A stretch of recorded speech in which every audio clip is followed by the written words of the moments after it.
Assalamu alaikum viewers, I'm Dr. Iman and welcome to my YouTube channel that is Dentistry with Dr. Iman. So viewers, today I'm here to give you a little demo for interesting topic regarding dental veneers.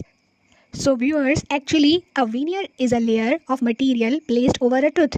Veneers can improve the aesthetic of a smile and protect the tooth surfaces from damage.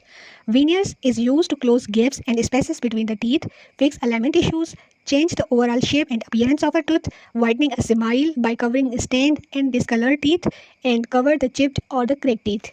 Viewers, let's move to the video to see how dental veneers will work to make your smile perfect. Let's start.